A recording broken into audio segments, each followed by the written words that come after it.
নমস্কার শ্রোতা বন্ধুরা, ঋতুধারা মনোরমা সাধু ইউটিউব চ্যানেলে আপনারা শুনতে চলেছেন প্রিয় লেখিকা আশাপূর্ণা দেবীর সুবর্ণলতা উপন্যাসের 10ম পর্ব। এখন শুনছেন 10ম পর্ব।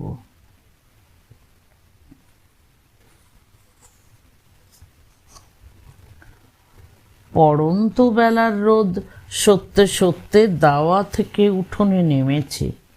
ফুলেশ্বরীও তার সেলাইয়ের সরঞ্জাম সহ সত্যি সত্যি দাওয়া থেকে উঠোনে নেমেছেন।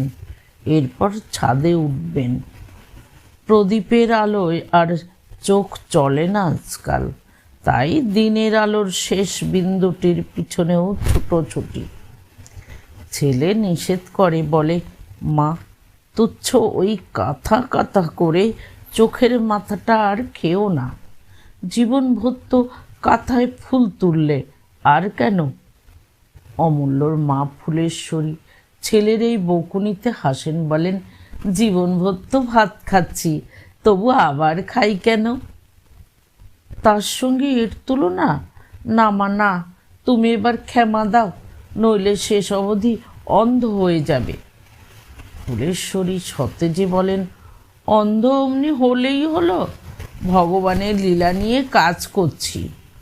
সুবর্ণ শুনতে পায়, সুবর্ণ অবাক হয়। সুবর্ণ প্রশ্ন না করে পারে না, প্রশ্ন করে, কিসের কাজ করছেন? সুবালা হেসে ওঠে, জানো না, আর জানবেই বা কোথা থেকে? আমার শাশুড়ির এই এক বাতিক 12 মাস কাঁথা সেলাই করছেন। কে শোবে, কার দরকার, সেসব চিন্তা নেই, ওই সেলাই। আর তাই কি সোজাসুজি ফুল লতা যে হলো না হলো মিটিয়ে নিলাম, তা নয়। এ একেবারে রীতিমতো ঝঞ্ঝাটে ব্যাপার। পুরাণ উপপুরাণের গল্প নিয়ে ছবি আঁকতে বসেন কাঁথায়। এখন মা যশোদার ননিমন্থন লীলাটি সেলাই করে তুলছেন। সে কি, তবে আর বাতিক বলছি কেন, ওই লীলায় যাবতীয় খুঁটিনাটি সব বসে বসে শিলোচ্ছেন। যতক্ষণ আকাশের আলো থাকবে ততক্ষণ তাকে কাজে লাগাবেন। আমি বলি, তাই এরকম ভালো। পাড়ার অন্য গিন্নিদের মতন পরকুচ্ছ না করে বসে বসে কাঁথা শিলন, তা ভালো। সুবর্ণ প্রশ্নের পর প্রশ্ন করে, সুবালার ছেলেমেয়েরা তো বড় হয়ে গেছে, ও কাঁথায় শোবে কে? শোবে কে? ও বাবা, ও কি শোবার কাঁথা? মা যশোদার মূর্তি আঁকা, ও শুধু গায়ে দেবার। গায়ে দেবে সুবালার ভবিষ্যকালের নাতি। ফুলেশ্বরী তো আর থাকবেন না তখন, হাতের কাজটুকু রেখে যাবেন। লোকে সোনাদানা রেখে যায়, ওর তো সেসব নেই, তাই। সুবর্ণ ভাবে, কি সুন্দর। বাড়ির গিন্নি বাড়ির সকলের ওপর চোখ ফেলে ফেলে তাদের খুঁত বার করে করে গালমন্দ করে না বেরিয়ে সূচের ওপর চোখ ফেলে সুতোয় আঁকা ছবিটিকে নিখুঁত করছেন বসে বসে। সুবালা কি সৌভাগ্যবতী! সুবর্ণ নিঃশ্বাস ফেলে। সুবর্ণ বলে, সোনাদানা থেকে ঢের দামি। আচ্ছা, ছুঁচে সুতো পরাতে পারেন? ও বাবা, আমার থেকে ভালো। 50টা ছুঁচে 50 রকম সুতো পরাচ্ছেন 24 ঘন্টা। নেশা নেশা নেশা নেশা মাত্রেই কি ক্ষতিকর? অপর মানুষের গায়ে ছুঁচ বেঁধাবার প্রবৃত্তির থেকে তো অনেক ভালো নেশা এই কাঁথায় ছুঁচের পোড় তোলা। কি অদ্ভুত নিষ্ঠা! বিশ্বাস রাখেন, দেবতার লীলা আঁকতে বসে চোখ নষ্ট হতে পারে না। ওই কাঁথার ফুল থেকেই মুক্তি মানুষটার। নামটিও তেমনি সুন্দর, ফুলেশ্বরী। সুবালা তারই ভাগ্য সম্পর্কে কৃতজ্ঞ কিনা কে জানে। কিন্তু সুবর্ণ যদি ওই ফুলেশ্বরীর বউ হতো। সুবালা আরও বলেছে, কারুর সাঁতে পাচে নেই, জগৎ আছে কি নেই জ্ঞান নেই, ওই শিল্পকর্ম নিয়েই মশগুল। তবু বলবে না সুবর্ণ? সুবালা কি ভাগ্যবতী। সুবর্ণ আস্তে আস্তে ফুলেশ্বরীর কাছের গোড়ায় গিয়ে বসে। ফুলেশ্বরী ছুঁচে সুতো পরাতে পরাতে বলেন, কে? কলকাতার বৌমা, এসো বসো। ছেলেরা এদিক ওদিক ঘুরছে। আহা, শহুরে বেচারাদের কি কষ্ট! কষ্ট কি মা, সুখ বলুন? এমন খোলামেলা আলো বাতাস জীবনে দেখেছে ওরা? আচ্ছা মা, ছেঁড়া কাপড়ের কাঁথা, তাতে এত খেটে কি হয়? এত ফুল কেটে কি হয়? সুবর্ণর কি এ কথা নিজের কথা? না, ওই বৃদ্ধার মর্ম কথা আদায় করতে চায় সে। তা মর্ম কথাই বলেন ফুলেশ্বরী। হেসে ফেলে বলেন, ফুল কাটি কি আর ছেঁড়া কাঁথার গায়ে মা? ফুল কাটি মনের গায়ে। জীবনভর তো শুধু ধান সেদ্ধ করছি, গোবর কুড়োচ্ছি, কাঠ কাটছি, জল তুলছি, ভাত রাঁধছি। ভালো কাজের তো কিছুই করলাম না, তবু একটা ভালো কাজ। হঠাৎ গলা নামান ফুলেশ্বরী বলেন, তোমার কাছে ছেঁড়া পাড় আছে কলকাতার বৌমা? রগরগে ঝকঝকে পাড়, যাতে সুতো ভালো ওঠে। গলা নামালেও কথাটা সুবালার কানে ওঠে। সুবালা বলে ওঠে, মার যেমন কথা, কদিনের জন্য এসেছে মেজবউ, ও বুঝি ছেঁড়া কাপড় নিয়ে এসেছে? সহসা সুবর্ণ বলে ওঠে, এনেছি মা, এক্ষুনি দিচ্ছি। ফুলেশ্বরী বলে ওঠেন, রাজরানী হও, হাতের নোয়া বজ্জর হোক। কি পাড় আছে? লাল আছে? লাল কালো দুই আছে। আহা, আমার সোনার মেয়ে, ওই দুটো রঙের জন্য কাজ আটকে পড়ে আছে। তা হ্যাঁ গা কলকাতার বৌমা, বিলিতি কাপড়ের পাড় নয় তো? তাহলে কিন্তু অম্বিকা আস্ত রাখবে না আমায়। সুবর্ণ একবার ফুলেশ্বরীর মুখের দিকে তাকায়, অবাক হয়, বলে, এই কাপড়, এই সব সুতো সমস্ত দিশি জিনিস? ফুলেশ্বরী মৃদু হাসেন, বলেন, মিথ্যে কথা বলবো কেন? এ কাপড়ও বিলিতি, এর সুতো অর্ধেক বিলিতি। আরম্ভ যখন করেছি তখন দেশি বিলিতির ধুয়ো ওঠেইনি। দেখছো না, আগের সেলাই সব ঝকঝকে, এখনকার সব মেড়মেড়ে, মন ওঠে না।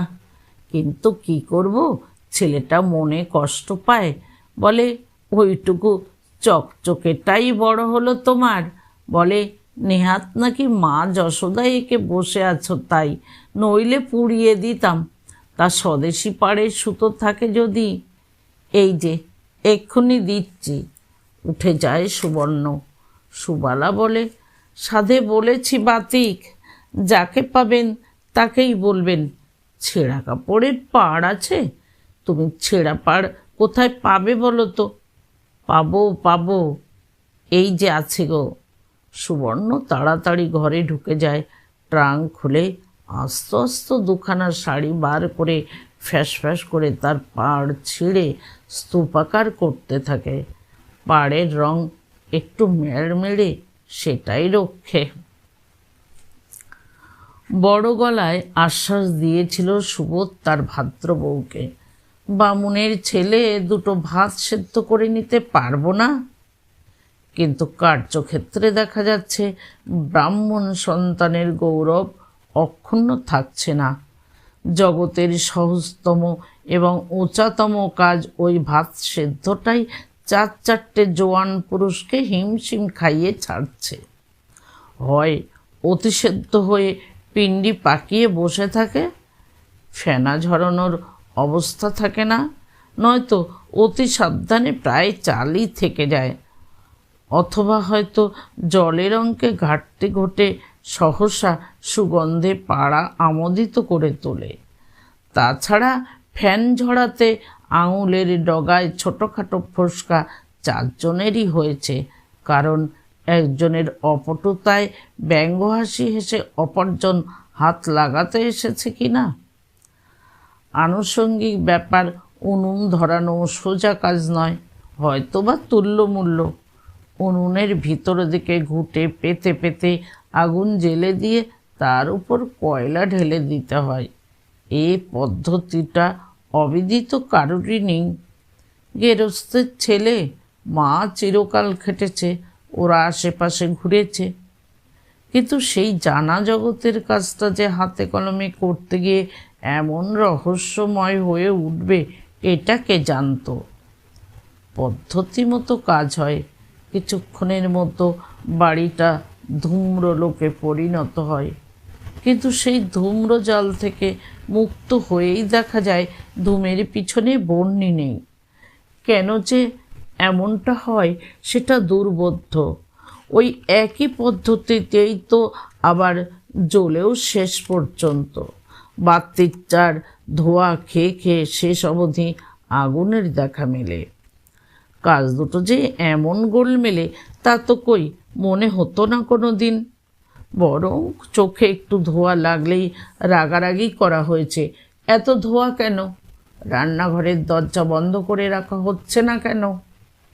মুখরা হরিদাসী বলতো, চুলোয় আগুন দিলে ধোঁয়া হবে না তো কি পুষ্পবৃষ্টি হবে দাদাবাবুরা? আপনারা বৈঠকখানা ঘর থেকে তেরি মেরি করছো, অথচ বৌদিরা ওই ধোঁয়ার মধ্যে বসে কুটনো বাটনা করছে, ওই তারা তো কিছু বলছে না।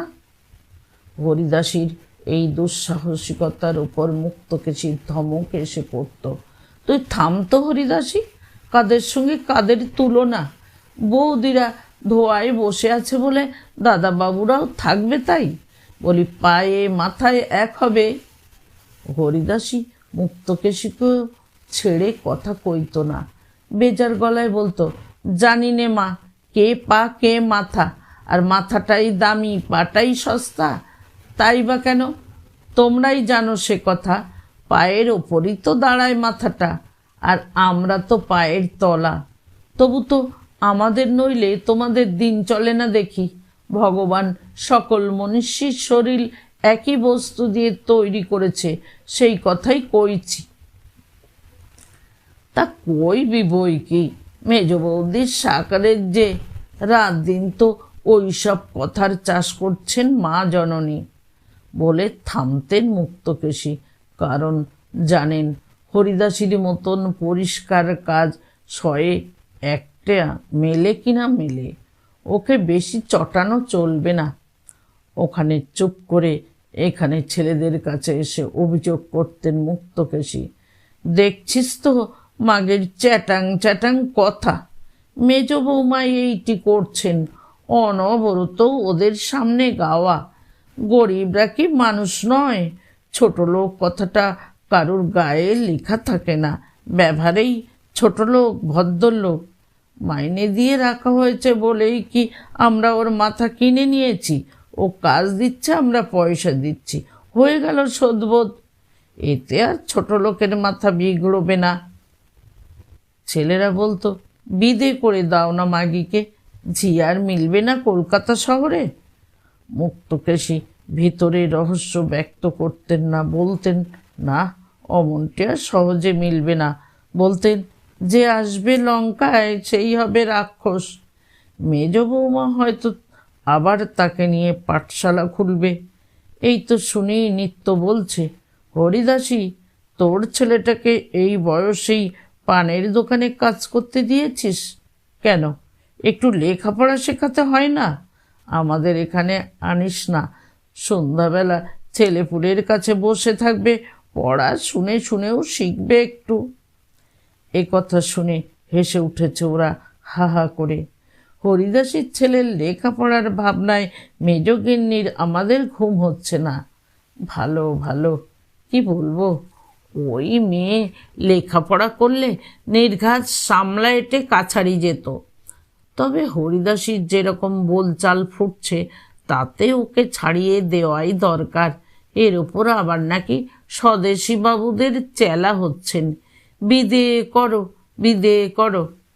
কিন্তু এখন মুক্তকেশীর ছেলেরা কাতর আক্ষেপে বলছে, হরিদাসীটা শুদ্ধ ভাগলো, ওটা থাকলে তো এমন ঝঞ্ঝাটে পড়তে হতো না। প্রকাশই বেশি খাপ্পা, কারণ এঁটো বাসন মাজার দায়টা পড়েছে সম্পূর্ণ তারই ঘাড়ে। সে ছোট, তারই এটা কর্তব্য। বড়রা তো আর ছোটর এঁটো সাফ করবে না। আবার সুবোধ যে প্রস্তাবটা করেছিল যে যার নিজ নিজ থালা সাফ করে নেবার, তাতে রাজি হতেও চক্ষু লজ্জায় বাঁধে। অতএব প্রকাশের কষ্ট বেশি। ভাত সেদ্ধ এবং চুলো ধরানো ব্যাপারে প্রত্যেককে নস্যাৎ করতে এসে নিজে নস্যাৎ হয়েছে। এখন সকলেই একযোগে রান্নাঘরে এসে হুটোপাটি করে। প্রকাশকে আবার উঠোনেও নামতে হয়। ঘর, দালান, সিঁড়ি সাফ করার প্রশ্ন অবশ্য ওঠে না। মেয়েরা যাওয়া পর্যন্তই ওই কাজটা বাদ। হরিদাসী তো আগেই গেছে। এঁটো থালাটা যে অমোঘ, অনিবার্য। তাই চৌবাচ্চার পাড়ের উপর থালাটা বসিয়ে দাঁড়িয়ে দাঁড়িয়ে মাজা পর্ব সারতে সারতে প্রকাশ খিচিয়ে ওঠে। আমার হাতে যদি সংসারের ভার থাকতো, মাগিকে কেমন যেতে দিতাম দেখতে। উনি শুদ্ধ ছুটলেন মড়ক থেকে প্রাণ বাঁচাতে। বড্ড দামি প্রাণ। লোকসান গেলে পৃথিবী একেবারে অন্ধকার হয়ে যাবে। কথাটা সুবোধের কানে যেতে প্রতিবাদ করে উঠল সে। তা পৃথিবীর লোকসান না হোক, তার তো লোকসান রে বাপু। নিজের প্রাণ সকলেরই নিজের কাছে দামি। মড়কের ভয়ে কে না পালাচ্ছে। ও বাবা, দাদাও যে দেখছি ভাদ্যর বউয়ের চেলা হচ্ছে। প্রকাশ হেসে ওঠে। বলি, এই আমরা তো রয়েছি, দিব্যি জলজান্ত বেঁচেও রয়েছি। হরিদাসীর চাইতেও কিছু আর অধম নই আমরা। আহা, তা কেন? আমাদের যে প্রাণের মায়ার থেকে চাকরির মায়া অধিক, ওদের তা নয়। ওরা বলবে আগে তো বাঁচি, তারপর দেখা যাবে কাজ। আচ্ছা, দেখে যেন।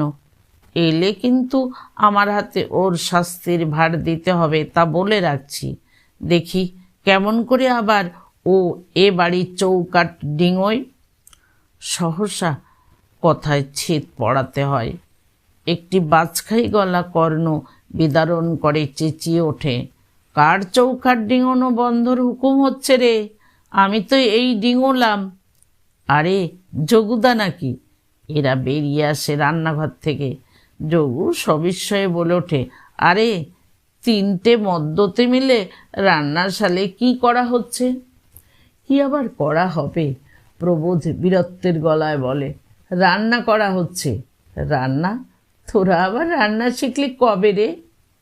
যোগু হা হা করে হেসে ওঠে আকাশ ফাটানো গলায়। দেখিনি তো কখনো অন্দরমহলের ধারে কাছে। হ্যাঁ, সে বটে, আমি রেধে রেধে হাড় পাকা। স্বর্গাদপি গরীয়সীর অসুখ করলেই তো এই হতভাগার প্রমোশন। ওই ভয়ে জননী আমার রোগ অসুখ লুকিয়ে লুকিয়ে বেড়ান। আমিও তেমনি ঘুঘু, মুখ চোখের বেভাব দেখলেই তেড়ে আসি। নাড়ি দেখি, জিভ দেখি, দিব্যি দেই। শেষ অবধি গাল পাড়তে পাড়তে গিয়ে কাঁথা মুড়ি দিয়ে শোয়।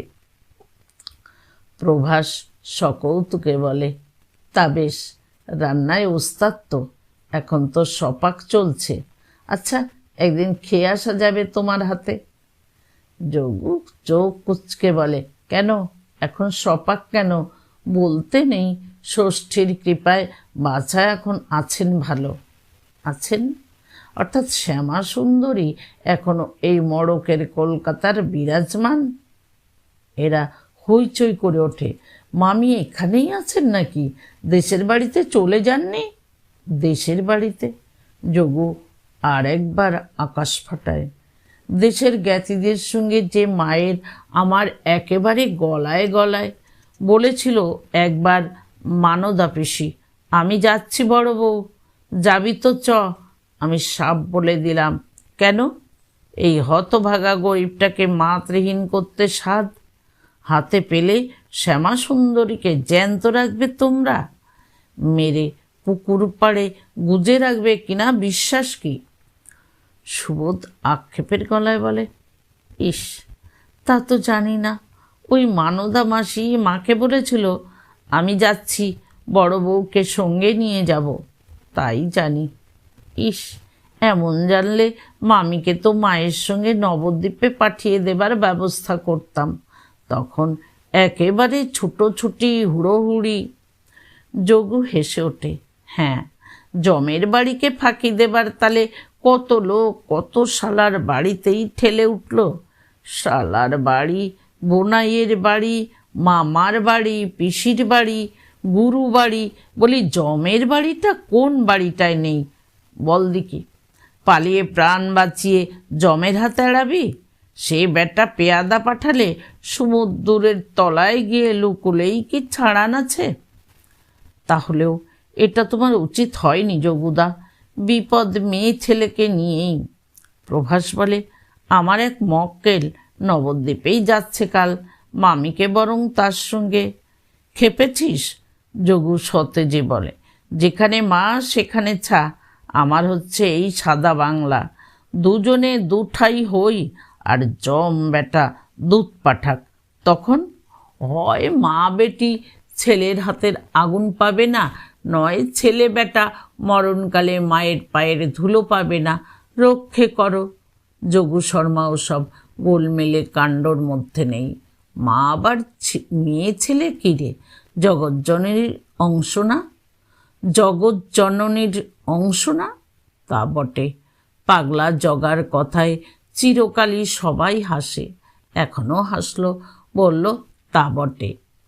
যোগু এবার এগিয়ে এসে বলে, পাকশালের ভার তাহলে এখন তোদের ঘাড়ে। দেখি তো 3 মদ্যই কি পঞ্চব্যঞ্জন রেঁধেছিস। দুমদুম করে রান্নাঘরে ঢুকে আসে যোগু, এদের একান্ত অনিচ্ছা সত্ত্বেও। রান্নার পথ যা হচ্ছে কদিন, সে তো কহতব্য নয়। যা কিছু আনাজ তরকারি সবই তো সেই ভাত সেদ্ধর সঙ্গে সঙ্গে, তাতেই তেল নুন কাঁচা লঙ্কা মেখে যা হয়। আজ আবার ভাতের ফ্যান পড়ে রান্নাঘরের এক কিম্ভূতকি মাকার অবস্থা। অন্য দিন তো খানিকটা জল ঢেলে দিয়ে ঘর ধোয়া হয়, আজ যে কি হবে? সারা ঘরেও যেন ভাত ছড়াছড়ি। যোগু এসেই হৈ হৈ করে ওঠে, কি ব্যাপার? এ যে একেবারে অন্যের বৃন্দাবন, শ্রীক্ষেত্রের মেলা, এত ভাত ছড়াছড়ি কেন? ও কিছু না, ওই ফ্যানটা ঝরাতে গিয়েই। তা তো দেখছি। যোগু বলে, দৃশ্য দেখেই মালুম হচ্ছে সব। পিসি ঠাকুরুনটি যে আমার সভ্য করে ছেলে মানুষ করেছেন। আরে বাবা, অন্ন চিন্তা সর্বত্র। কখন কোথায় কি অবস্থায় পড়তে হয়, সঙ্গে স্ত্রীলোক না গেলে খেতে পাবি না। পাবো না মানে? প্রভাস বীর দর্পে বলে, এই তো আজ 7 দিন ওরা কেউ নেই, খাচ্ছি না দুবেলা। যা খাচ্ছিস তা তো দেখতেই পাচ্ছি। সরদিকি, আমি আজ তোদের ভালো মন্দ দুটো রেঁধে খাইয়ে যাই, কাল থেকে দুবেলা ও বাড়ি গিয়ে খাবি, বুঝলি? এর আর নড়চড় হয় না যেন। এরা অবশ্য দুটো ব্যবস্থার বিরুদ্ধে সমস্বরে প্রবল প্রতিবাদ জানায়। আজ রেঁধে খাওয়ানো এবং কাল থেকে ও বাড়ি খাওয়া দুটোর বিরুদ্ধেই। কিন্তু যোগু তো ততক্ষণে উনুনের সামনে গুছিয়ে বসেছে। ভাতের মধ্যে থেকে তরি তরকারিগুলো বাছতে বাছতে বলে, এ ভাত তো দেখছি গরুর মুখে ধরে দিতে হবে, মানুষের ভোগ্য তো হয়নি। আর 4টি চাল বার কর, চড়িয়ে দি। মাছ টাছ এনেছিস নাকি আনিসনি? তা না এনেছিস নাই হলো, ভালো। বড়ি আছে, আমসি, শুকনো কুল আছে নিশ্চয়। পিসি তো আমার অগোছালো নয়, ওরা মুখ চাওয়াচাই করে। আছে হয়তো জিনিসগুলো, কিন্তু কোথায় আছে কে জানে। যোগু মেহেলি ভঙ্গিতে বটিতে আলু ছাড়াতে ছাড়াতে বলে, বুঝতে পেরেছি জানিস না, যাক খুঁজে নেব। মাছ আনবি তো আন। যত সব মেয়েলি।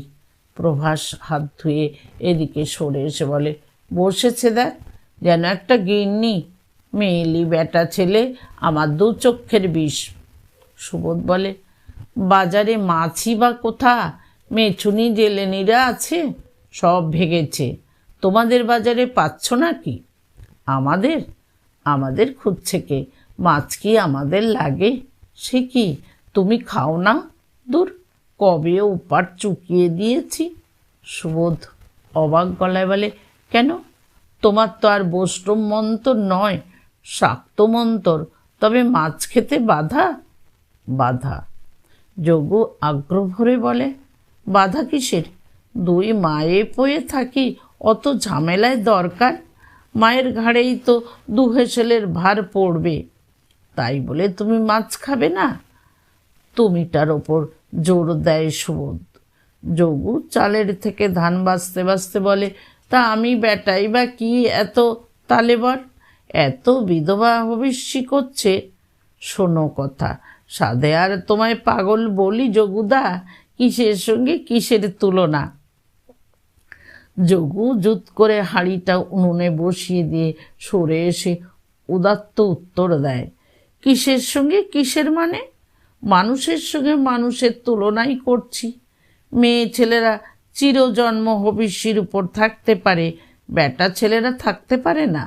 বলতে চাস বেটা ছেলেগুলো মেয়ে ছেলের অধম?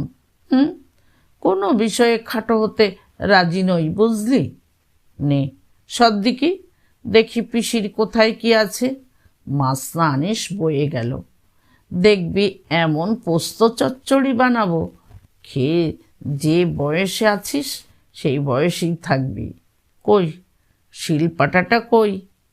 খুঁজে পেতে শিলটা এনে পেতে তাকের উপরকার শিশি কৌটো হাঁড়ি মালসা উটকোতে থাকে যোগু। পিসি ফিরে এসে তো আর এসব নেবে না, আগাগোড়া ধোবে মাজবে, ছুঁচ নাড়তে বাধা কি?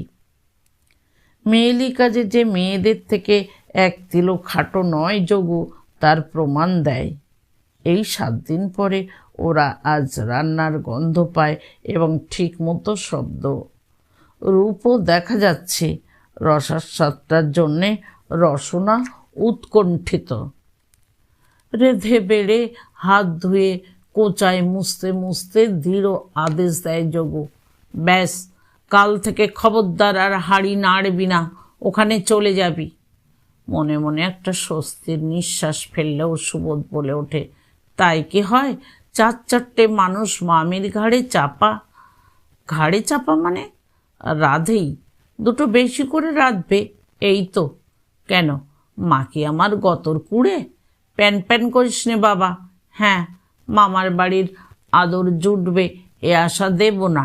ডাল চচ্চড়ি ভাত দুটো খাবি, ব্যাস। ডাল চচ্চড়ি? হায়, ডাল চচ্চড়ি ভাতই যে এদের কাছে এখন কি পরম পদার্থ, তা যোগু কি বুঝবে? চচ্চড়ি নামটা কানে আসা মাত্রই তো রোমাঞ্চ এসে গেছে। কোন বস্তুর যে কতটা মূল্য তা বোধ করি তার অভাব না হলে বোঝা যায় না। এখন যেন মনে হচ্ছে ভাত সেদ্ধ করা বা ডাল চচ্চড়ি রাধাটা একেবারে তুচ্ছ নয়। মনে হচ্ছে মেয়ে মানুষহীন বাড়ি শ্মশান তুল্যই বটে। আজকের খাওয়াটি মন্দ হলো না। কাল থেকে বাড়া ভাতের আশ্বাস। মনটা ভালো হবার কথা, কিন্তু প্রবোধের মনের মধ্যে পাগলা যোগুর কথাগুলো যেন বিঁধছিল। যোগুদা আবার মানুষ, যোগুদার কথা আবার কথা, এই তো চিরদিনের মনোভাব। কিন্তু আজ যেন মনে হচ্ছে লোকটা যা বলে খুব ভুল বলে না। কোন বাড়িতে? জমের বাড়ি? নেই। জমের পেয়াদার হাত এড়িয়ে যাবে কোথায় মানুষ? নিয়তির ওপর কথা নেই, রাখে কেষ্ট মারে কে। প্রত্যেকটি কথাই হীরের টুকরোর মতো দামি। যতক্ষণ খুন্তি নেড়েছে ততক্ষণ বকবক করেছে, কিন্তু কথাগুলো বলেছে মূল্য। বলছিল, আমার পিসির খুঁড়ে গড় করি। তোর যাবার কি দরকার ছিল শুনি? তোর যাবার কি দরকার ছিল? এখনো মৃত্যু ভয়? মরে যাবি। ড্যাং ড্যাং করে 4 ছেলের কাঁধে চড়ে কাশী মিত্তিরের ঘাটে চলে যাবি, চুকে গেল। যতদিন না মরিস ছেলেদের ভাত জল কর, তা নয়। ঠিক ঠিক বলেছে যোগুদা। মার যাওয়া উচিত হয়নি। মা অনায়াসে থাকতে পারত, আর মা থাকলে অনায়াসে একটা বউকেও রাখা যেত। বলাই যেত, যাদের বাপের বাড়ি মাসি পিসির বাড়ি আছে তারা যাক, যার সেসব নেই সে থাকবে। উপায় কি? রাখে কেষ্ট, মারে কে? হাই যোগুদা যদি তখন একবার বেড়াতে আসতো, মাকে জ্ঞান দিত। বিপদের কথা কি বলা যায়? এই যে পুকুরের দেশে রেখে এলো প্রবোধ ছেলেপুলেকে, তাতে বিপদ হতে পারে না?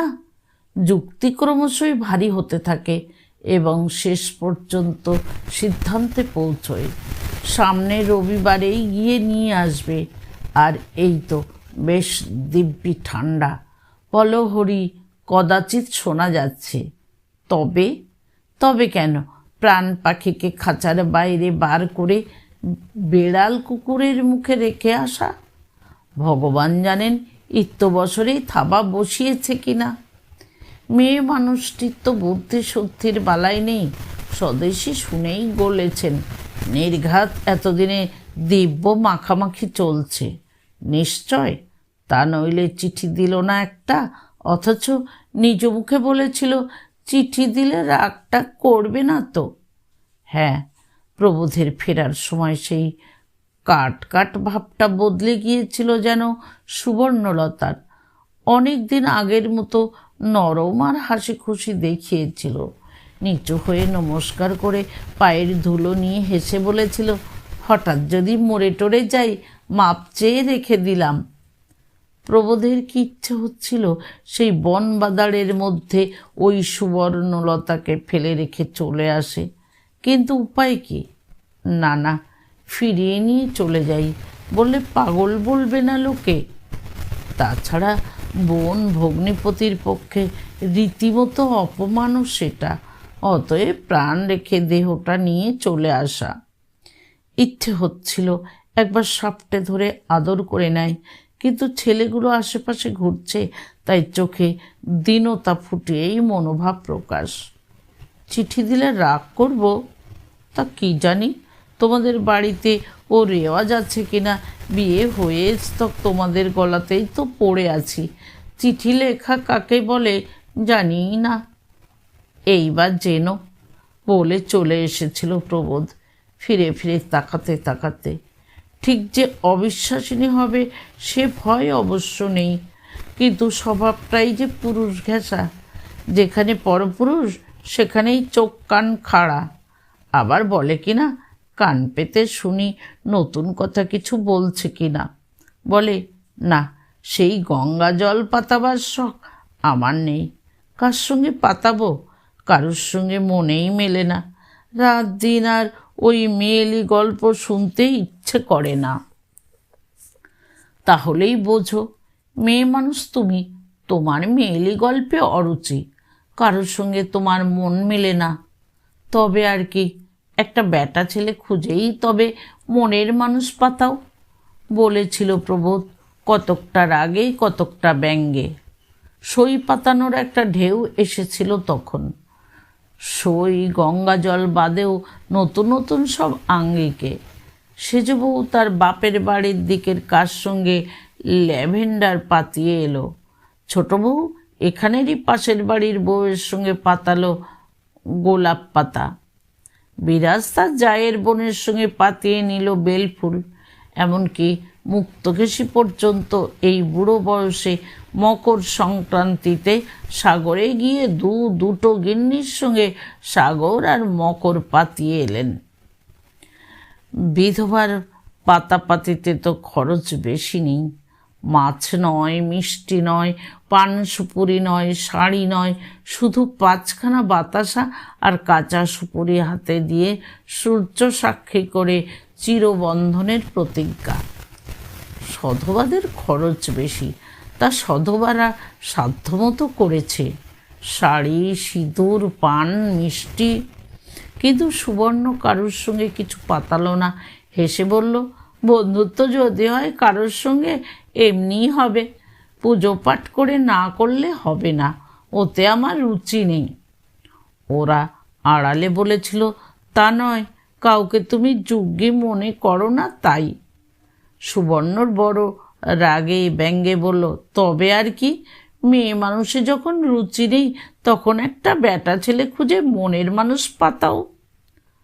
সুবর্ণর চোখে কৌতুক ঝিলিক দিয়ে উঠেছিল। সুবর্ণ মাথা দুলিয়ে প্রবোধের মাথা ঘুরিয়ে দেওয়া একটা ভঙ্গি করে বলেছিল, তা বলেছ মন্দ নয়, তেমন যদি কাউকে পাইতো বন্দে মাতরম পাতাই। বন্দে মাতরম। এতদিন পরে হঠাৎ সেই কথাটা মনে পড়ে গায়ে কাঁটা দিয়ে উঠল প্রবোধের। ঘটে যায়নি তো সেই ঘটনা? পাতানো হয়ে যায়নি তো? কে বলতে পারে মনের মানুষ জুটে বসে আছে কিনা? না, রবিবার পর্যন্ত অপেক্ষা করার হেতু নেই। কাল পরশুই চলে যাওয়া যাক। কাল হবে না, বৃহস্পতিবার, পরশুই। আর দ্বিধা নয়। সুবর্ণর সেই কৌতুকের ভঙ্গিটা মনে পড়ে গেল। সে ভঙ্গি যেন ভুলেই গেছে সুবর্ণ। অথচ কি হাসি খুশি ছিল আগে, সেই ছোটবেলায়। মাঝে মাঝে ক্ষেপ তো বটে, কিন্তু স্বভাবটা কৌতুক প্রিয়ই তো ছিল। এবং অত হাসি খুশি, অত রঙ্গরস দেখলে বিরক্তি ধরত প্রবোধের। মাঝে মাঝে তো রাগে মাথার রক্ত আগুন হয়ে উঠত। তার জন্যে শাসনও করেছে কত। সেই একবার প্রকাশের ফুলশয্যায় আড়ি পাতা নিয়ে শাসনের মাত্রাটা বড় বেশি হয়ে গিয়েছিল সেদিন। তা রাগটা যে প্রবোধের বেশি সে তো প্রবোধ অস্বীকার করে না, মাপও তো চায় তারপর। কিন্তু কার্যক্ষেত্রে সামলাতে পারে না নিজেকে, বিশেষ করে ওকে পুরুষদের কাছাকাছি দেখলেই। বিরাজের ছোট দেওরটা বুঝি প্রকাশের বন্ধু, সেটাও জুটেছিল সোহাগের মেজ বৌদির সঙ্গে। আর করেও ছিল তেমনি কাণ্ড। রান্নাঘরের ছাতের আলসে ডিঙিয়ে কার্নিশ বেয়ে ঘুরে চলে গিয়েছিল ফুলশয্যার ঘরের জানলায়। তার সঙ্গে সেই ছোড়া। একটু ঠেলাঠেলি হলেই স্রেফ নিচের গলিতে। আর সেই দৃশ্য চোখে পড়ে গেল ঠিক প্রবোধেরই। কোথা থেকে? না, পাশের বাড়ির ছাদ থেকে। যাদের ছাতে হোগলা দিয়ে লোকজন খাওয়ানো হয়েছে। অবশেষে প্রবোধ তদারক করছিল বাসনপত্র কিছু পড়ে আছে কিনা। হঠাৎ গায়ে কাঁটা দিয়ে উঠল। ওটা কি ব্যাপার? ওরা কে ওখানে? সুবর্ণ আর ও? পরবর্তী ঘটনাটা একটু শোচনীয়ই। প্রহারটা বড় বেশি হয়ে গিয়েছিল। এতদিন পরে সেই কথাটা মনে পড়ে মনটা কেমন টনটনিয়ে উঠল প্রবোধচন্দ্রের। অতটা না করলেও হতো। ছোড়াটা তো সেই বোকা হাবা গদাই। গোপী বেরিয়েছিল পুরুষ নামের অযোগ্য, আর তা নইলে প্রকাশটার বন্ধু হয়? আশ্চর্য! ওই হাবাটাকে মানুষ বলে মান্য দিত সুবর্ণ। সুবর্ণর মুখের হাসি তো প্রবোধের চিরকাম্য, কিন্তু ঘরের বাইরে কোথাও সেই হাসি দেখলেই যে কেন মাথায় রক্ত চড়ে যায়। যায় যায় কথা কইতেও হয়তো কখনো হেসে উঠল, অমনি মনটা বেজার হয়ে গেল প্রবোধের। আমার এই রোগটা সারাতে হবে, মনে মনে ঠিক করে প্রবোধ। সুবর্ণর স্বভাবটা হয়তো ওতেই ক্রমশ এত কাঠ হয়ে যাচ্ছে, নইলে এমন তো ছিল না। চোখের আড়ালে থাকায় সুবর্ণ দোষগুলো নিষ্প্রভ আর গুণগুলো উজ্জ্বল হয়ে ওঠে। মনে পড়ে সুবর্ণর মনে আপন পর নেই। সুবর্ণ যদি সাবান কাচে তো বাড়ি শুদ্ধ সবাইয়ের বিছানার ওয়ার খুলে এনে ফর্সা করে। সুবর্ণ যদি জুতো সাফ করে তো সকলের জুতোয় কালি লাগাতে বসে।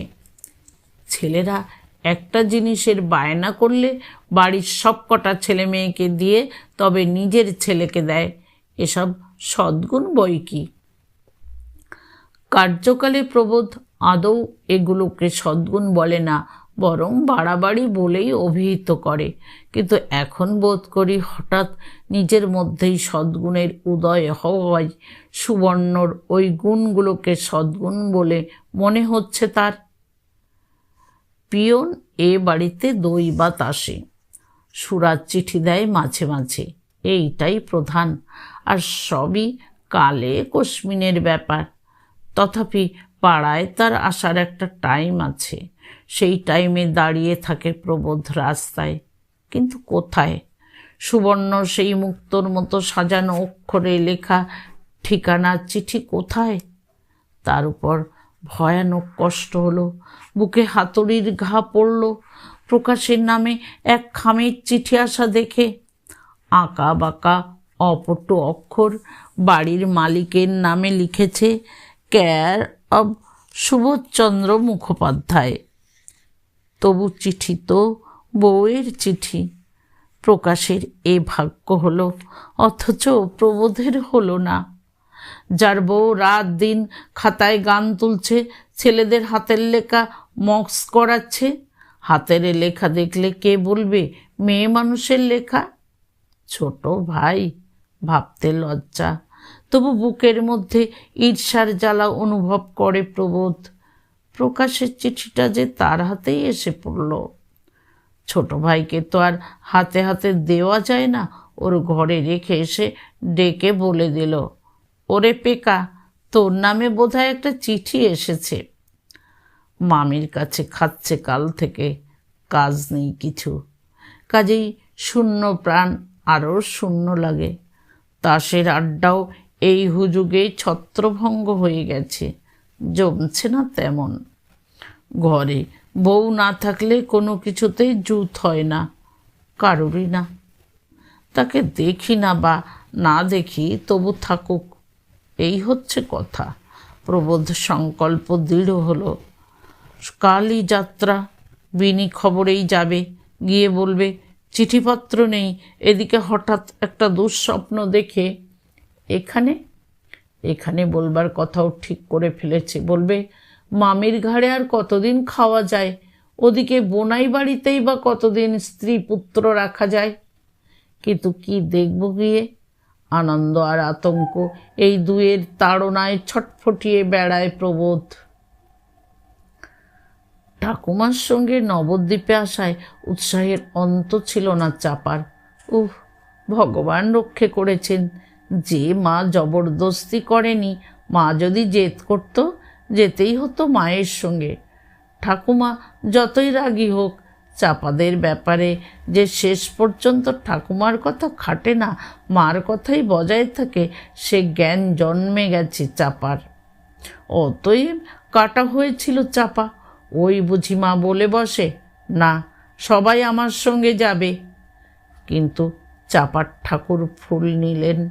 ঠাকুমা যখন বলল, চাপি, মল্লিকা আমার সঙ্গে চলুক, চোখে চোখে থাকবে, ক্রমশ তো ডাগর হয়ে উঠছে, তখন সুবর্ণলতা না না করে উঠল না, শুধু বলল, নিয়ে গেলে তো আপনারই ঝঞ্ঝাট, ওরা কখন খাবে কখন শোবে এই চিন্তা করতে হবে, একা গেলে যখন যা খুশি করলেন। ঠাকুমাও বোধ করি আশঙ্কিত ছিলেন, তাই এক কথায় ছাড়পত্র পেয়ে হৃষ্ট চিত্তে বলেন, সে কিছু অসুবিধে হবে না, শুধু আপনার হাত পা নিয়ে বসে থাকার থেকে বরং কাজ থাকবে একটা। তীর্থে তীর্থে ঘোরা সে এক, এ তো একই ঠাই চেপে বসে থাকা। তাও দিন নির্দিষ্ট নেই, কবে কলকাতার অবস্থা ভালো হবে। চলুক ওরা, অতএব চলুক। নেথো করে গুছিয়ে নেওয়া, তবু ওরই মধ্যে মা কাপড়, জ্যাকেট, চুলের দড়ি কাটা সব গুছিয়ে দিল, দুজনেরই দিল। মল্লিকার মা তো এদিকে তেমন গোছালো নয়, ভাড়ার গোছাতেই পটু। ছেলে মেয়েদের দিকটা তাকিয়েও দেখে না, আর সে না দেখাটাকেই সে বেশ একটু মহত্ব ভাবে। বড় বড় মেয়েগুলোর সাজসজ্জার তদ্দির চাপার মাই করে। এতে যে চাপার হিংসে হয় না তা নয়, কিন্তু সে হিংসে প্রকাশ করা চলে না, মা তাহলে জ্যান্ত পুঁতবে। সে যাক, মা তো দিল গুছিয়ে দুজনকার।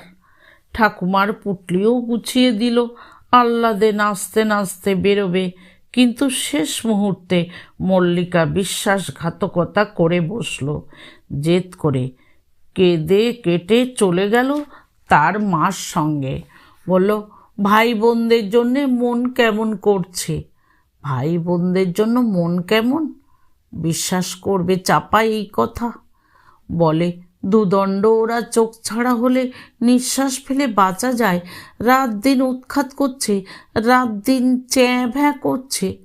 খাটতে খাটতে প্রাণ যাচ্ছে ওদেরই জন্যে, আবার মন কেমন? চাপা তো বরং বলে না, কারণ সত্যি বলতে চাপার মা মেয়েকে পড়া করে ব্যস্ত করলেও অন্য কাজে তত খাটায় না। কিন্তু মল্লিকাকে খাটতে হয়, আর মল্লিকা বলতেও ছাড়ে না। বড়দের আড়ালে এলেই কোলের ভাইটা বোনটাকে ঠুকে ঠুকে বসায় আর বলে, 70 একটু যদি শান্তি দেয়। মার যদি এই 7 গন্ডা ছেলে মেয়ে না হতো, একটু হাত পা ছড়িয়ে বাঁচতাম রে। এই ট্যাঁ ভ্যাঁগুলোর জ্বালায় যান নিকলে গেল।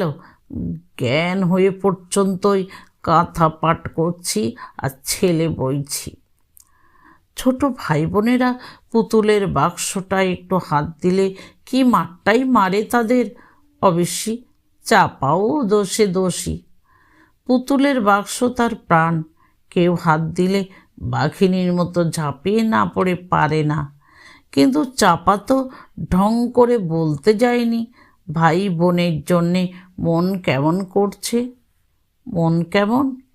রাত দিন যাদের বলছে, মর মর, এক্ষুনি মর লক্ষ্মী ছাড়া না, জমের বাড়ি যা, নিমতলার ঘাটে যা, তোরা মলে আমি হরির লুট দিই, তাদের জন্যে মন কেমন?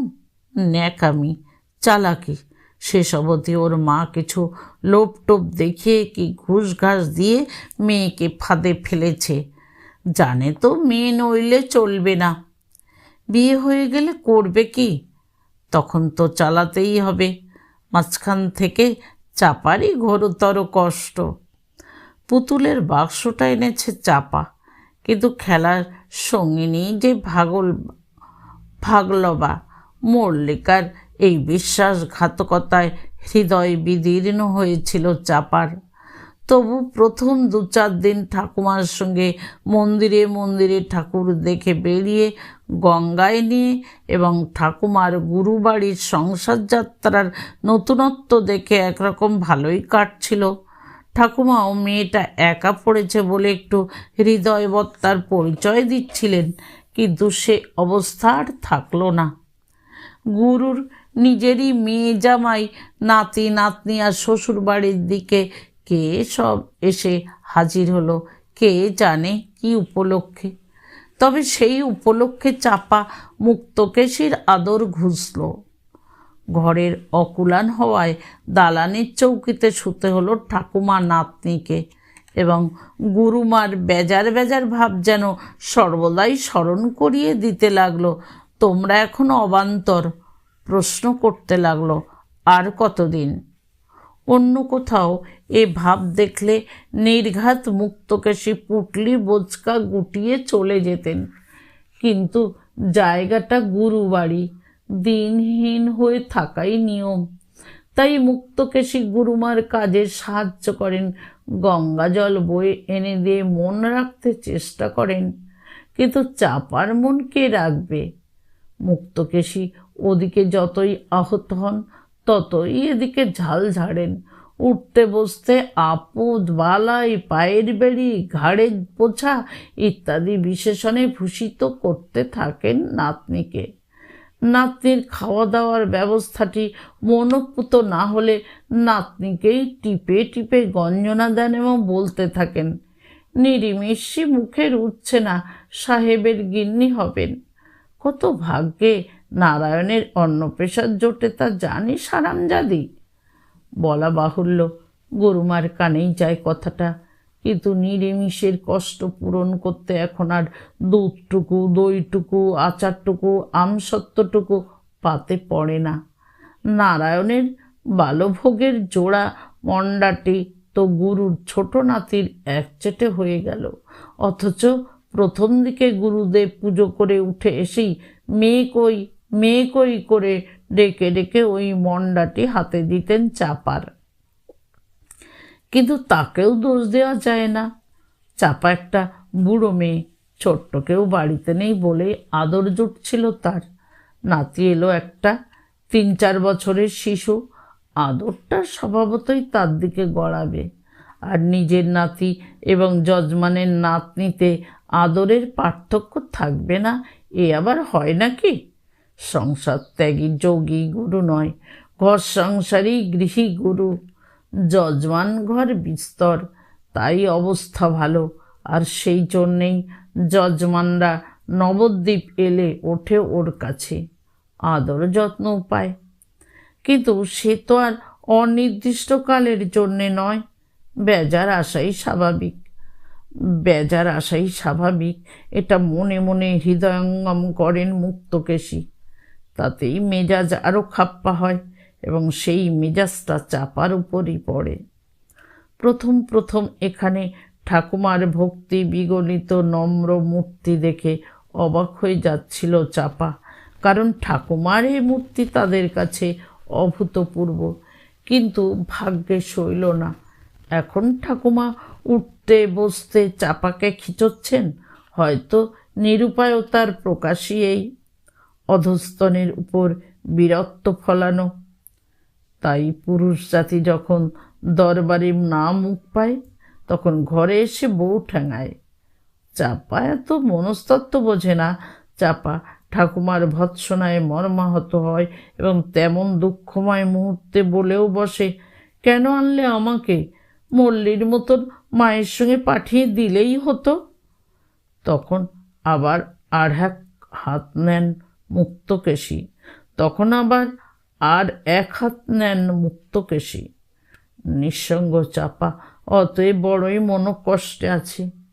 এখন ওর সর্বদাই মনে হয়, মা বকলেও এমন নিষ্ঠুরের মতো বকে না, মা ঠাকুমার মতন এমন বিতে খিচ্ছিরি করে চুল বেঁধে দেয় না। মার কাছে থাকলে কখন কি পড়তে হবে ভাবতে হয় না, ভাবতে হয় না জ্যাকেট কাপড় শুকোলো কিনা, ভিজেগুলো সময়ে মেলা হলো কিনা। গুরুমার মেয়ে আবার খুব সরেস। চাপা যে কিছু কাজ জানে না সেটা ইতিপূর্বে ধরা পড়েনি, ধরা পড়ল ওই মেয়ের চোখে। 2 দিন না যেতেই সে বলে বসলো, নাতনি যে তোমার কুটো ভেঙে দুটো করতে শেখেনি মুক্তদি, শ্বশুর ঘরে যেতে হবে না। বাবার শিষ্য, অতএব দিদি। আর বয়স যাই হোক, তুমি। মুক্তকেশী নিজের সাপাই গাইতে তার মেজ বৌমার গুণ কীর্তন করেন এবং ওই বউটির জন্যেই যে তার নাতি নাতনিকে সনাতন হিন্দু ধর্মে তালিম দিতে পারেননি সে কথা ঘোষণা করেন। চাপার মাতৃভক্তির খ্যাতি নেই। নিজেরা যখন জাটতুত পিস্তুত বোনেরা একত্র হয়, তখন চাপা মাতৃনিন্দায় পঞ্চমুখ হয়। কিন্তু নিতান্ত পরের সামনে এসব কথা ভালো লাগে না তার। তাছাড়া মার কাছ থেকে দূরে এসে কেমন যেন অসহায় অসহায় লাগে নিজেকে। কেউ কোথাও যেন নেই চাপার, এমনি মনে হয়। বাড়িতে তো ঠাকুমাই ছিল পৃষ্ঠবল, এখানে কেন তেমন মনে হয় না কে জানে। মনটা সর্বদাই দুঃখ দুঃখ লাগে। তাছাড়া শুধু কলকাতার জন্যেও যেন মন কেমন করে। কলকাতার বাড়ি, কলকাতার রাস্তা, মামি ঠাকুমার বাড়ি, গঙ্গার ঘাট, যা মনে করে তাতেই প্রাণ হু হু করে ওঠে। কলকাতায় যে কি আছে তা বলতে পারবে না চাপা, তবু যেন মনে হয় কত কি আছে। আরও কষ্ট হয়েছে চাপার ওই নতুন আসা লোকগুলোর মধ্যে একটা যে ছেলে এসেছে তার ব্যবহারে। গুরুর শ্বশুর বাড়ির কে যেন, শ্রীরামপুর থেকে এসেছে। কলকাতার সঙ্গে যোগাযোগ আছে খুব, কিন্তু কলকাতার নিন্দে ছাড়া কথা নেই মুখে। কতই বা বয়স, চাপার থেকে ছোট হবে তো বড় হবে না, কিন্তু কি পাকা পাকা কথা। চাপা মল্লিকাকে সবাই পাকা মেয়ে বলে, আর এই ছেলেটা কি মুখে মুখে আবার ছড়া বলে। আর চেনা নেই জানা নেই তুই, খোঁচা খোঁচা চুল, মোটা মোটা পা, বেটে বেটে গড়ন, দেখলে গা জ্বলে যায়। আর সেইটা বুঝতে পারে বলেই উৎখাত করে চাপাকে। তোমাদের কলকাতায় আছে কি? কিচ্ছু না, খালি কায়দার কল, কল আর কেতা, এই দুই নিয়ে কলকাতা। কেতা মানে জানিস? কেতা মানে কায়দা। কলকাতাই বাবুদের আছে শুধু কায়দা। চাপা অবশ্য নীরব থাকে না, রেগে উঠে বলে, থাকবেই তো কায়দা। যত সাহেবদের আপিস কলকাতায় না? লাট সাহেবের বাড়ি কলকাতায় না? হি হি করে হাসে ঘন্টু, বলে, তবে তো সবাই লাট। কি বলিস? তোর বাবা লাট, তোর কাকা লাট। চাপা ক্রুদ্ধ গলায় বলে, এই তুই আমার বাবা তুলে কথা বলছিস? বলে দেব। ঘন্টু কিন্তু রাগের ধার দিয়ে যায় না, বলে, দে না বলে। আমি বলবো? বাবার নাম করলেই বুঝি বাবা তোলা হয়? তাহলে তো ওকে ওর বাবার নাম জিজ্ঞেস করাও চলবে না। মুখোড়া চাপা নিষ্প্রভ হয়ে যায় এবং বোকার মতোই রাগে। তা কলকাতাকেই বা নিন্দে করবি কেন? করব, নিন্দের যোগ্যই তাই নিন্দে করব। নিন্দের যোগ্যই? নিশ্চয়।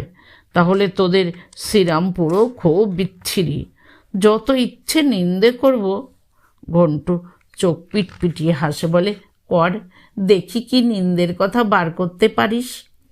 চাপা অবশ্য পারে না, কারণ শ্রীরামপুর নামটা শুনেছে সেই ঘন্টুদের দৌলতেই। কোথায় সেই পরম ধাম, কি তার গুণাগুণ কিছুই জানে না, তাই বিপন্ন হয় চাপা। ঘন্টু পরিতুষ্ট মুখে বলে, পারলি না তো পারবি কোথা থেকে? দোষ থাকলে তো কলকাতা।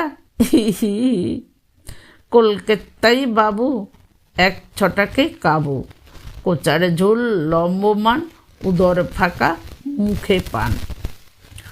আশ্চর্য, ওইটুকু ছেলে মুখস্থও করেছে এত! নির্ঘাত ওদের বাড়িটা ঘোরতর কলকাতা বিদ্বেষী। রাত দিন এরই চাষ চলে। চাপার এত হাতিয়ার নেই, ওর সম্বল শুধু রাগ। সেই সম্বলেই লড়তে আসে সে। আর তোদের শ্রীরামপুরে বুঝি কেউ পান খায় না? খাবে না কেন? ভরা পেটে খায়। কলকাতার লোক ভাত খায় না? ঘন্টু গম্ভীরভাবে বলে, সে গরিব দুঃখীরা খায়, বাবুরা খায় শুধু চপ কাটলেট আর মদ। মদ? চাপার চোখ গোল হয়ে যায়, চাপার মুখ লাল হয়ে ওঠে। মদ খায়? তার মানে আমরা মদ খাই? তোরা? তোরা কি বাবু? তোরা তো মেয়ে মানুষ। হচ্ছে বাবুদের কথা, শুনবি আরো? চড়েন বাবু জুড়ি গাড়ি, চেনেন খালি সুরির বাড়ি। সুরির বাড়ি মানে জানিস? জানবে না কেন?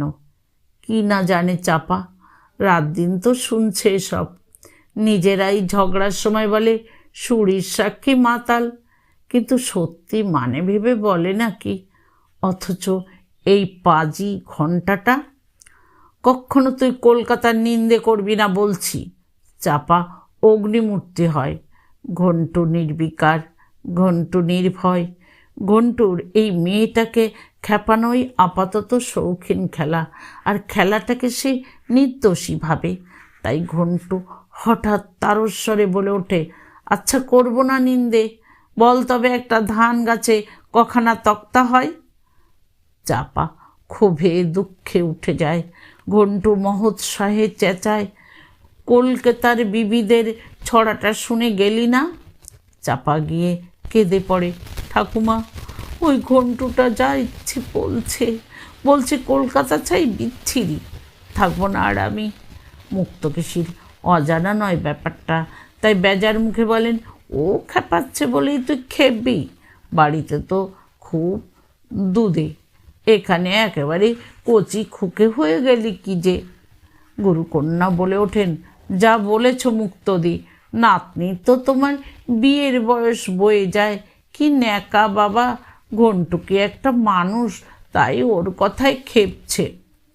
মুক্তকেশী আড়ালে গিয়ে চাপা গলায় বলেন, নেকি তুমি রাত দিন ওই দস্যি ছোড়ার সঙ্গে মেশোই বা কেন?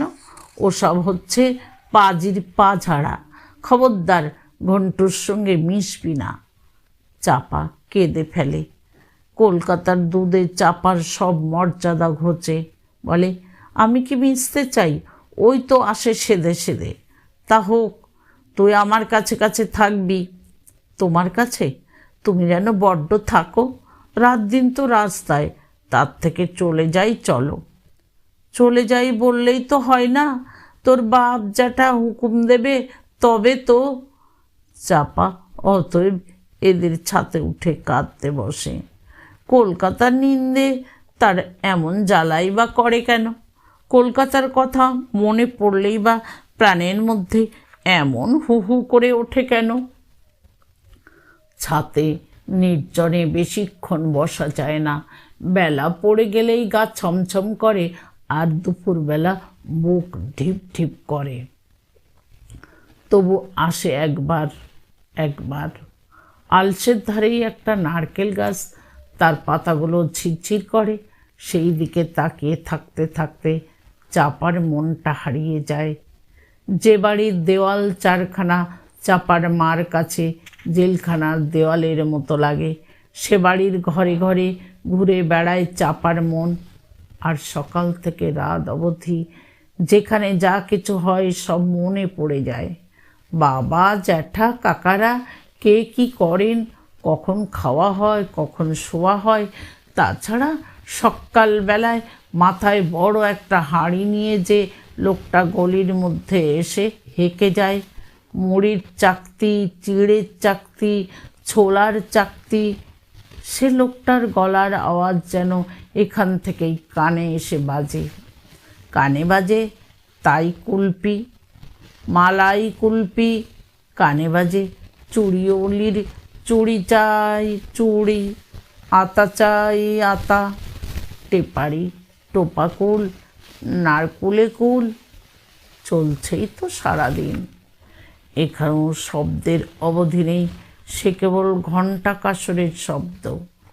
ঠাকুর জাগছেন, ঠাকুর খাচ্ছেন, ঠাকুর ঘুমোচ্ছেন, ঠাকুর সাচ্ছেন, সব কাঁসর পিটিয়ে পিটিয়ে জানানো। বাপ্পা, এই ঠাকুরের দেশে আর থাকতে স্বাদ নেই। ঢের ভালো ওই বহুবিধ শব্দ তরঙ্গে তরঙ্গায়িত কলকাতা। এখানে একটা গাড়ির শব্দ শুনতে পাওয়া যায় না। আশ্চর্যি! এখানে পয়সা হাতে দিয়েই কি বলবেন ঠাকুমা, পেন নাম কর, পয়সাটা ওই মাথায় ছুঁড়ে দে। দূর! অথচ ওখানে একটা পয়সা পেলে কত কি করা যায়। ডবল পয়সা পেলে তো কথাই নেই। আদলা একটা ঘরের মেঝে কুড়িয়ে পেলেও তো তা দিয়ে দুখানা মুড়ির চাকতি কিনে ফেলা যায়। মা মোটেই পয়সা হাতে দিতে চায় না, আঁচলে পয়সার পুটুলি নিয়ে বেড়ায়। তবু একটা পয়সা চাইলে দেবে না। চাইলেই বলবে, কি চাই শুনি, কি কিনতে হবে? কি কিনতে হবে তা কি ঠিক থাকে? পয়সাটাই আসল, ওটা পেলেই কত কি কেনা চলে। কিন্তু তা হবে না, বলতে হবে। অগত্যাই যা হোক একটা কিছু বলে ফেলতে হয়। পেয়ারা কি আতা, জাল বিস্কুট ও তিলকুট, ব্যাস। গোষ্ঠী যে যেখানে আছে মা সবাই এর জন্য কিনতে বসবে। এতে কি রোজ রোজ আবদার করা যায়? চাপার বাবার যে বেশি পয়সা, তার জন্যে আলাদা কোনো সুখ নেই চাপার। অথচ বাবাদের ওই হেমা মাসি, তাদের বাড়িতে নাকি তার বড় ছেলের ছেলেমেয়েরা মুড়ি খায়, আর ছোট ছেলের ছেলেমেয়েরা পরোটা খায়। কেন? ওই পয়সা কম বেশি বলেই। মার সামনে বড় দেখে ওসব কথা খুন করবে। চুড়ি উলিয়ে সবাই চুড়ি পরবে, মা দাম দেবে। কিন্তু চাপা একটু বেশি পরতে যাক দেখি, নয়তো রেশমি চুড়ি পরতে যাক। হবে না, পরলে সবাই পরবে। তা এখন তো চুড়ি পরা ঘুচেছে। চুড়ি নাকি বিলিতি, কে জানে বাবা। তা বাবা দেয় পয়সা, লুকিয়ে দিয়ে বলে, খবরদার তোদের মাকে দেখাস নে। কিন্তু লুকিয়ে কিনে লুকিয়ে খাওয়া কি কম গেরো? তবু আঁচলে দু একটা পয়সা থাকলেই মনটা কি ভরাট থাকে। আর রাস্তা দিয়ে যখন ওলারা হেঁকে যায়, কি আহ্লাদ হয়। আর হাঁকছেই তো 24 ঘন্টা। সে কলকাতাকে কিনা বলে খারাপ, সন্ধে হয়ে আসছিল। নারকেল পাতার ঝিরঝিরিনিটা যেন জমাট জমাট দেখাচ্ছে। নিচে নামবার জন্যে উঠে পড়ে চাপা। মনে পড়ে যায় কলকাতায় এ সমস্ত রাস্তার গ্যাসবাতি জ্বালনেওয়ালারা মই ঘাড়ে করে বেরিয়ে পড়ে। চাপাদের গলির বাঁকে একটা গ্যাস আছে। লোকটাকে চাপাদের মুখস্থ হয়ে গেছে। বাতিওলা চলে যেতে না যেতে ফুলওলার আওয়াজ পাওয়া যায়। গলিতে ঢোকে না, বড় রাস্তা থেকেই আওয়াজ আসে, চাই বেলফুল। চাই কে? কেয়া ফুল। চাই বেলফুল, চাই কেয়া ফুল। ছোট খুঁড়ি কেয়া ফুলের ধুলোগুলো দিয়ে কেয়া খয়ের বানায়। বাবাদের তাসের আড্ডার লোকেরা বলে, আপনাদের বাড়ির পানটা ভালো। যে কথাটাই মনে পড়ে যায়, প্রাণটা হু হু করে ওঠে। কলকাতার ওই বাড়িটা যেন চাপাকে লক্ষ বাহু দিয়ে টানতে থাকে।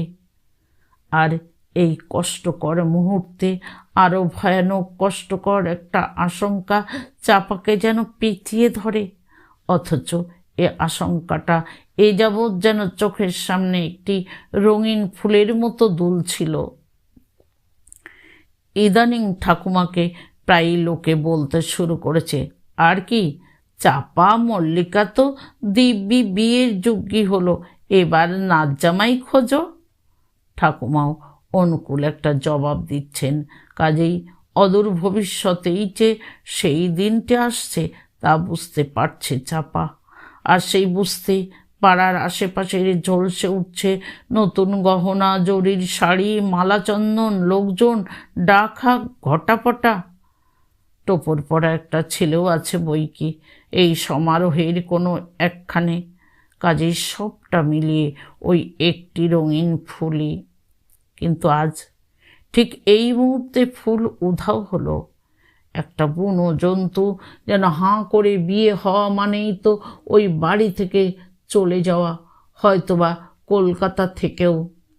কত মেয়েরই তো বিয়ে দেখছে চাপা, কই কলকাতায় কোথা? অতএব চাপার ধরে নিতে হবে কলকাতা থেকে বিতাড়ন। হঠাৎ যেন ডুকরে কান্না পায় চাপার, যেন এখনই কলকাতা থেকে নির্বাসন ঘটে গেছে তার যাওয়াই। আর বড় জোর 6 মাস 1 বছর।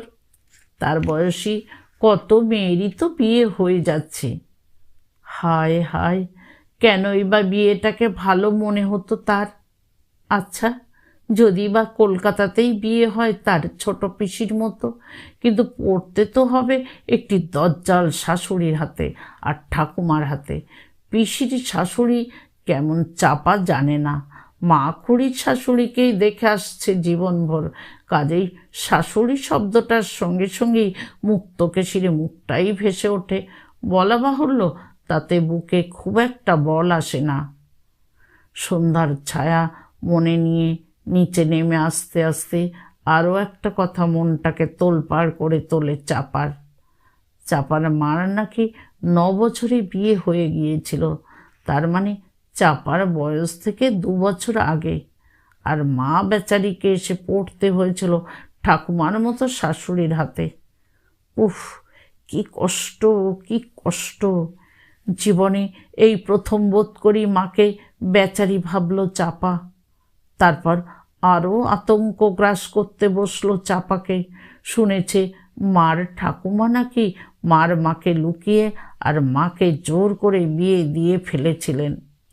সেই রাগে মার মা, যিনি নাকি চাপাদের দিদিমা, সংসার ত্যাগ করে কাশি চলে গেছেন। জীবনে আর মা তার মাকে দেখতে পেল না। চাপার ঠাকুমাও যদি হঠাৎ এইখানে কারুদের বাড়িতে বিয়ে দিয়ে ফেলে তার। ভয়ে হাত পা ঠান্ডা হয়ে আসে চাপার। বলা যায় না, বিশ্বাস নেই মার ঠাকুমা তো চাপার ঠাকুমার সই মা। একই রকম বুদ্ধি হতে পারে। হে ঠাকুর, তাহলে কি হবে? লোকে চাপার দিদিমার গল্প শুনে বলে, বাবা এত রাগ, বলে অনাসৃষ্টি, বলে মাথার দোষ ছিল বোধ হয়। কিন্তু চাপার তা মনে হয় না। চাপার ঠাকুমা যদি অমন কাণ্ড করে বসে, চাপার মাও নির্ঘাত চাপার দিদিমা সত্যবতী দেবীর মতনই করে বসবে, করবেই, সন্দেহ নাস্তি। অথচ চাপার মা সুবর্ণলতা পাগল টাগল কিছুই নয়। তা পাগল না হোক, চাপা কিন্তু কিছুতেই তার মার মতন হবে না। বাপ রাত দিন যেন মার মুখী। তার থেকে সেজ খুড়ি, ছোট খুড়ি, জেঠি, পিসি সবাই ভালো। দিদিমা ওইভাবে মাকে বাঘের মুখে ফেলে দিয়ে চলে যাওয়াতেই বোধ হয় মার মেজাজ অমন খাপ্পা। সত্যি মা হয়ে তুমি দেখলে না একবার, কি নিষ্ঠুর। চাপার মাও ঠিক তাই হবে, তাছাড়া আর কি হবে। হে ভগবান, ঠাকুমা যেন চাপার বিয়ে দিয়ে না বসে। আগে আগে যখন চাপা ছোট ছিল, মাঝে মাঝে মাকে বলতে শুনেছে, সেই 9 বছর বয়সে এদের সংসারে এসে পড়েছি, মা বস্তু কি তা ভুলেছি। এখন আর বলে না। সুবর্ণলতার যে কখনো কেউ ছিল তার বোঝা যায় না। ঠাকুমা যদি লুকিয়ে লুকিয়ে চাপার বিয়ে দিয়ে ফেলেন, তখনও তাহলে বোঝা যাবে না সুবর্ণলতার একটা চাপা নামের মেয়ে ছিল। আর বাঁধ মানে না, উতলে উতলে কান্না আসে। তাড়াতাড়ি পুতুল বাক্সটা টেনে বার করে খেলতে বসে। কিন্তু খেলতে তো সেই পুতুল বউয়ের শ্বশুরবাড়ির জ্বালার খাটুনি, তাছাড়া আর কীভাবেই বা খেলা যায়। কিন্তু এখন যেন সব কিছুর মধ্যেই চাপা নিজের ছায়া দেখছে। পুতুলও আকর্ষণ হারালো। মুক্তকেশীর কাছে ডুকরে গিয়ে পড়ল, ঠাকুমা, আমরা আর এখানে থাকবো না, বাড়ি চলো। বন্ধুরা, সুবর্ণলতার 10ম পর্ব এখানেই শেষ হলো। যারা প্রথম থেকে শেষ পর্যন্ত শুনলেন তাদের অনেক ধন্যবাদ। দেখা হচ্ছে আগামীকাল ঋতুধারা মনোরমা সাধু ইউটিউব চ্যানেলে ঠিক সকাল 10টায়। ততক্ষণে আপনারা সুস্থ থাকুন, আনন্দে থাকুন, সঙ্গে থাকুন, সঙ্গে রাখুন।